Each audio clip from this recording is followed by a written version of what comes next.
Setting the real-life story of a Congolese rape victim in affluent rural England may seem an unusual way of raising awareness about an issue in Central Africa. But that's exactly what this controversial Hollywood-funded campaign video has done.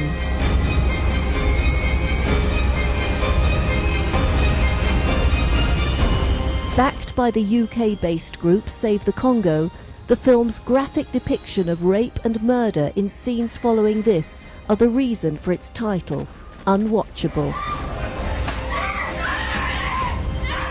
Unwatchable is a new kind of campaign. Essentially what Unwatchable does is that it brings the issues happening in the Congo into our homes and sitting rooms in Britain and across the world.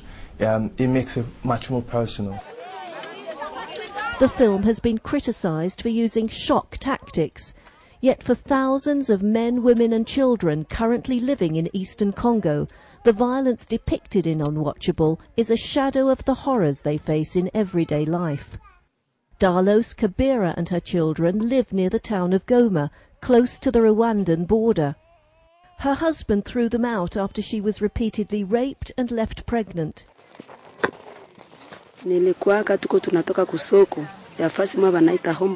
often went with some other women from my village to the market to buy vegetable oil on Thursdays.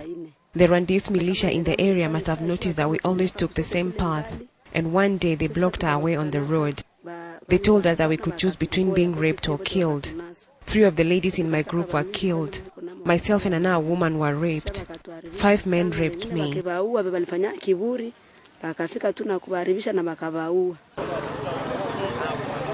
Rape and murder are weapons routinely used by militia groups in a power struggle that continues 8 years after the formal ending of civil war in the country.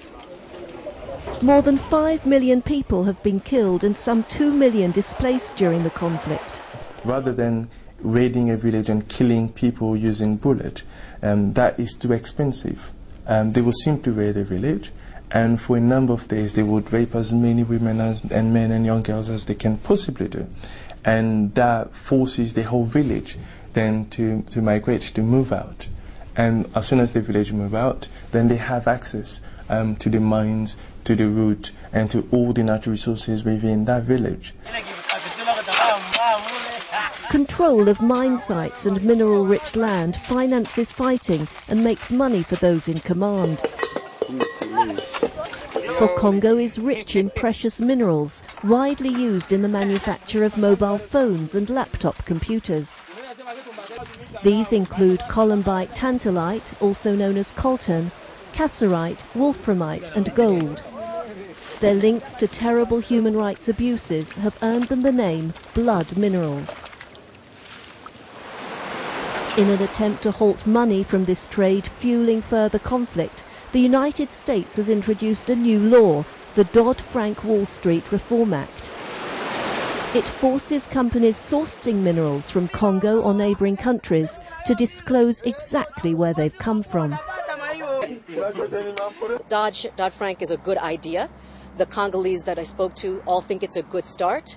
If anything, it brings awareness to human rights atrocities that have been going on for years but haven't been getting any attention.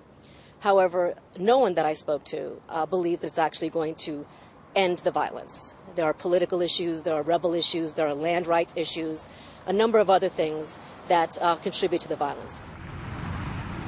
Businesses in Goma, which had been booming thanks to the trade in minerals and other goods, are already feeling the pinch from the crackdown. Several high-profile companies have lost no time in announcing they're no longer sourcing from the region. A government ban on mining activities in much of the area has made things worse. There are fears that the restrictions could damage other economic sectors too. Since